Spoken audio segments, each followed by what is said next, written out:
The best 50 goal scorer to never score 30. This title has been given to Cole Caufield by doubters. Going into a season, Habs fans, such as myself, believe Caufield will finally have his breakout year and be a top scorer in the NHL, only for him to finish with less than 30 goals, which makes people question whether or not Cole Caufield is ready to be that 50 goal scorer he's advertised as. And this season is no different. Started strong but dropped off with only 3 goals in his last 13 games. It's clear he has a problem with consistency, so could he break out and start becoming a consistent 50 goal scorer? Let's dive in.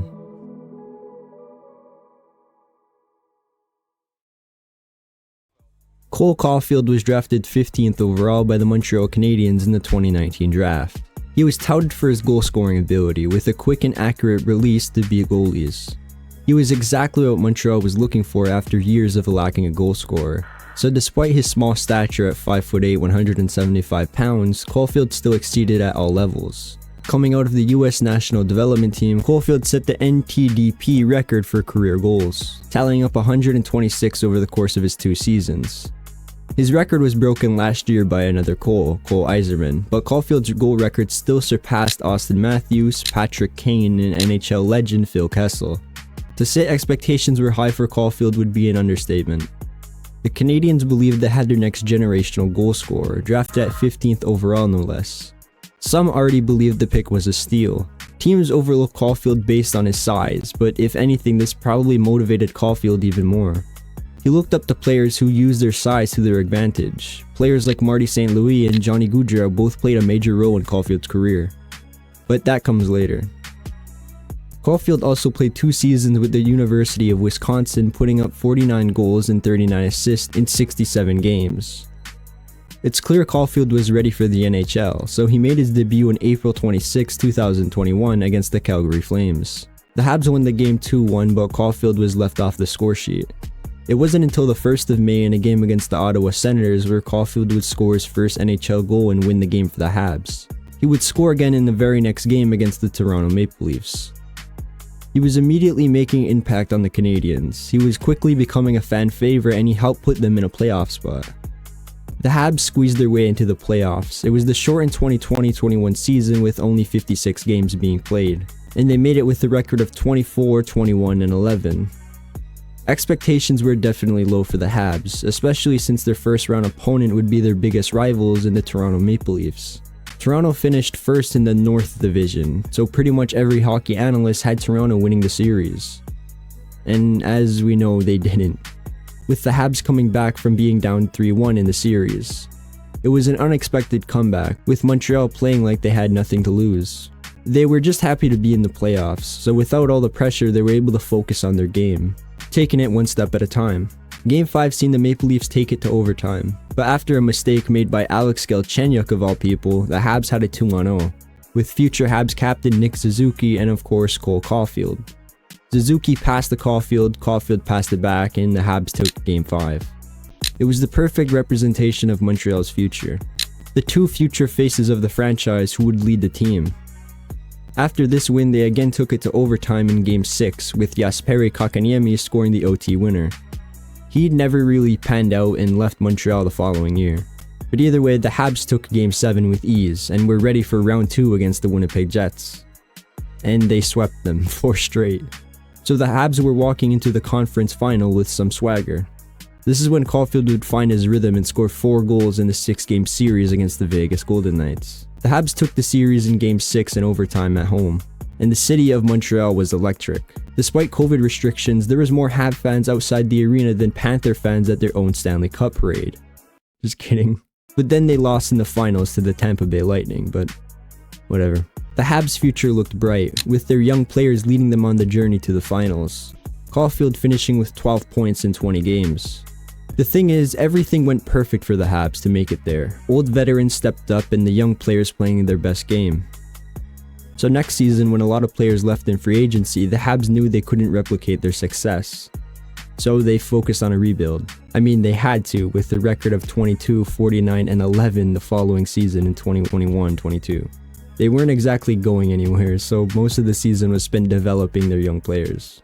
It was officially Caufield's rookie season, and with expectations high, Caufield did well. with 23 goals and 20 assists for 43 points in 67 games. He came 9th in Calder voting but was tied with 3 other players for the most goals as a rookie, with Maurice Sider winning as a defenseman. The thing is, it wasn't exactly Caufield's fault for not winning the award. He was sent down to the AHL with the Laval Rocket for 6 games. This, along with Habs coach at the time Dominic Ducharme underutilizing Caufield throughout the season, it seemed like odds were stacked against them. He was playing on the Habs' 4th line and never got much power play time. Ducharme called up Alex Brazil from the AHL to replace Caufield. Who is Alex Brazil? Well, exactly. Ducharme tried to deny claims, saying he didn't get the memo to play rookies. He thought his job was to win games and not develop young players in a lost season, which makes as much sense as playing Alex Brazil over Cole Caufield. Dominic Ducharme lost his job and in came Habs savior Marty St. Louis. He immediately made a difference. With Ducharme, the Habs posted a 8-30-7 record. When St. Louis stepped in, they posted a 14-19-4 record. Still far from perfect, but significantly better. And St. Louis had a huge influence in Caufield's game. St. Louis knows what it's like to be on the smaller side, being 5'8" himself. He was the perfect mentor for Caufield, and with St. Louis, Caufield's ice time increased and he returned to the top line with Nick Suzuki and Josh Anderson. He scored 6 goals in his next 7 games, and ended the season with higher expectations for next year. The Habs also received their 1st overall pick and drafted winger Juraj Slafkovsky. So the Habs were officially in rebuild form, trading away most of their veterans for draft picks and trading for more young players in the process.